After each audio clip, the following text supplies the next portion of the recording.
Hola a todos, bienvenidos una vez más a su canal de Filósofo 777 y vamos a hablar en este momento de una información que acaba de ser publicada donde se habla de que Nicolás Maduro estuvo a punto de ser sancionado internacionalmente, pero una llamada lo salvó. Eso aparece en el comentario, de hecho por unos periodistas uruguayos. En agosto del 2015 marcó un duro punto de inflexión en las relaciones entre Colombia y Venezuela. Miles de colombianos fueron deportados del país y las relaciones se tensaron de tal forma que escalaron al plano internacional. Este incidente marcó el punto de inicio de una serie de fuertes enfrentamientos diplomáticos entre los dos países y una seguidilla de intentos fallidos para promover sanciones más duras contra el régimen de Nicolás Maduro. Pero surge la pregunta, ¿por qué no se lograron mayores sanciones?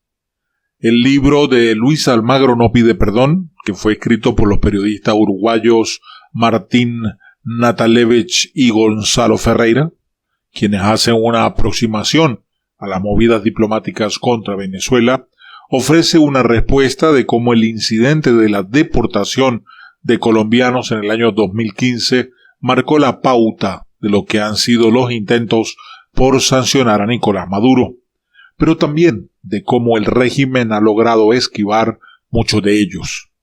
El 19 de agosto del año 2015, Maduro ordenó el estado de excepción en el Táchira y el cierre de un tramo de 2.219 kilómetros de frontera que actualmente comparte con Colombia, con el argumento de combatir el contrabando y una respuesta supuesta a las acciones de algunos grupos paramilitares. La jugada incluía fundamentalmente el deportar 20.000 colombianos que en 48 horas se habían movilizado hacia la frontera. 6 días después de la decisión de Maduro, el secretario general de la OEA, Luis Almagro, escuchó en Bogotá la preocupación del presidente de aquel entonces, Juan Manuel Santos, y abogó de inmediato por un diálogo directo entre las partes para poder resolver el tema, e insistió en la importancia de una misión de observación electoral. Maduro contestó de nuevo con una negativa. La OEA debe morir en paz y ojalá Almagro sea el sepulturero. Esas fueron las frases en aquella ocasión. Bastó solo un llamado de la canciller colombiana María Ángela Holguín a Almagro para que pudieran agendar un encuentro hemisférico de alto nivel en Washington, y de inmediato convocaron a una reunión extraordinaria del Consejo Permanente de la OEA para decidir sobre la convocatoria a una reunión de cancilleres con el objetivo de abordar la crisis fronteriza. La intención del presidente Santos también era que una misión de la OEA fuera hasta Cúcuta para conocer la situación directo en el terreno. Por primera vez en mucho tiempo, la diplomacia hemisférica se empezaba a mover, pero un voto que se anunciaba dividido. Holguín contactó toda la región para obtener los 18 apoyos necesarios para que se aprobara la resolución, pero el régimen aún era muy influyente en el organismo y daría la batalla diplomática. Cuando habló con la Cancillería de México, Holguín se enteró de que Maduro estaba llamando al presidente Enrique Peña Nieto y calculó que le estaría haciendo con el resto de la región. El secretario general y la canciller se pasaron todo ese 31 de agosto, día de la reunión, chateando. Holguín quería estar segura de que contaba con los 18 votos, pero de no ser así, no sometería la resolución a votación. Cuando contabilizaban, le daba la cantidad de apoyo imprescindibles, lo cual era una situación riesgosa, habida cuenta de los movimientos que estaba haciendo el gobernante venezolano. «Alguien se va a correr», escribía ella por WhatsApp.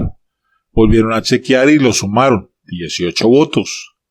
«Luis, nos lanzamos a la votación», escribió Holguín. Su embajador en la OEA, Andrés González, y el propio Almagro estuvieron de acuerdo, pero la intuición de la ministra colombiana estaba acertada. Faltaron 3 minutos para la votación. Holguín recibió una llamada de la canciller de Panamá, Isabel de Saint Malo de Alvarado, y le advirtió que Maduro había telefoneado al presidente Juan Carlos Varela de Panamá con el ofrecimiento de saldar la deuda que mantenía con la empresa Copa Airlines a cambio del voto. «Dile a tu presidente que lo llame», le dijo la canciller panameña.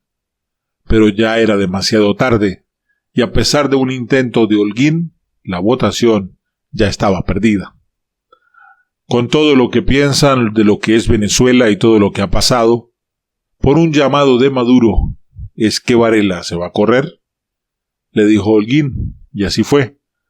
Panamá, que un año antes había sido uno de los 3 países que se había movilizado contra Maduro, ese día decidió mirar hacia otro lado. En el último minuto, ese día fue muy duro para mí, dice Holguín. Ese incidente dejó ver que la presión internacional que se había ejercido contra Nicolás Maduro, el régimen venezolano seguía teniendo poder sobre algunos países de la región, especialmente con las naciones del Caribe, lo que ha dificultado conseguir los votos suficientes para promover acciones directas más fuertes en contra de organismos como la OEA. El llamado Grupo de Lima se desinfló al poco tiempo de haber sido creado en la OEA, donde tienen asiento los países caribeños a los que Venezuela les envía petróleo. El ambiente favorable siempre para Nicolás Maduro, así ha quedado demostrado históricamente, expresó Rodrigo Sánchez, politólogo de la Universidad Nacional de Colombia. El Centro Estratégico Latinoamericano de Geopolítica, CELAC, publicó recientemente un artículo en el que menciona los varios intentos fallidos por sancionar a Nicolás Maduro.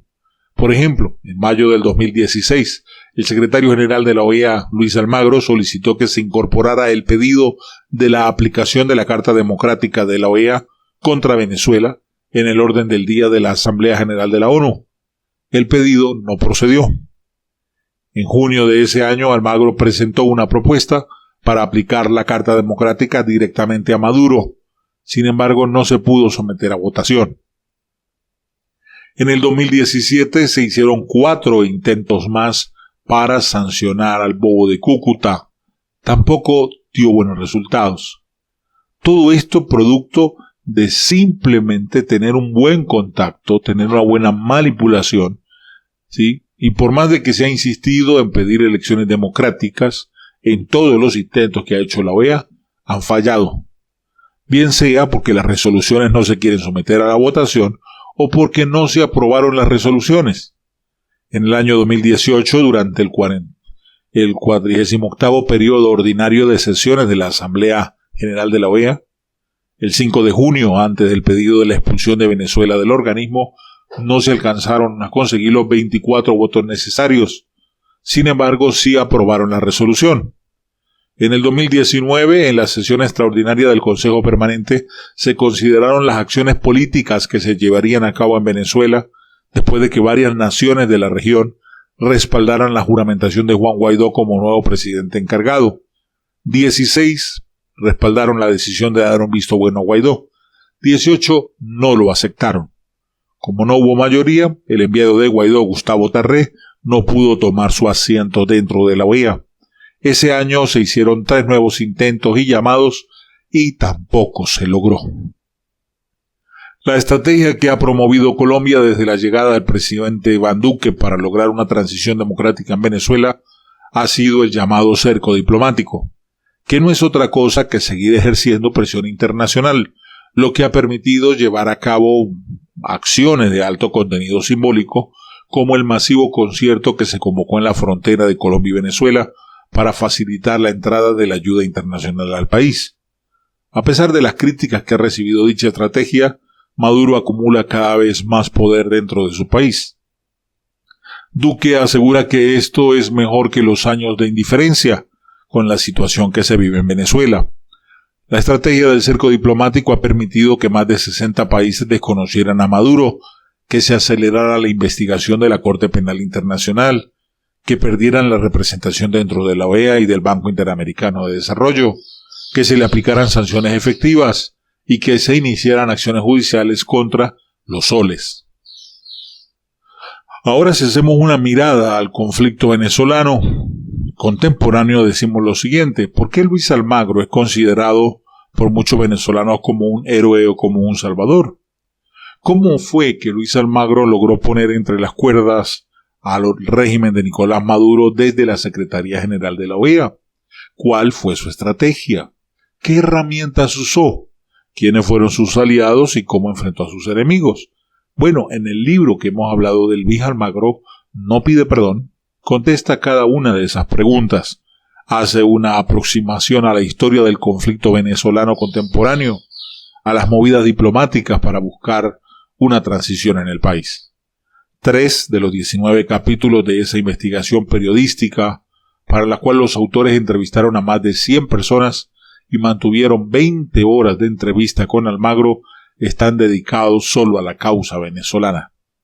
En ellos se revelan los detalles de la forma en que el secretario general empujó a países de la Organización de Estados Americanos para adoptar posiciones contrarias contra el régimen de Nicolás Maduro.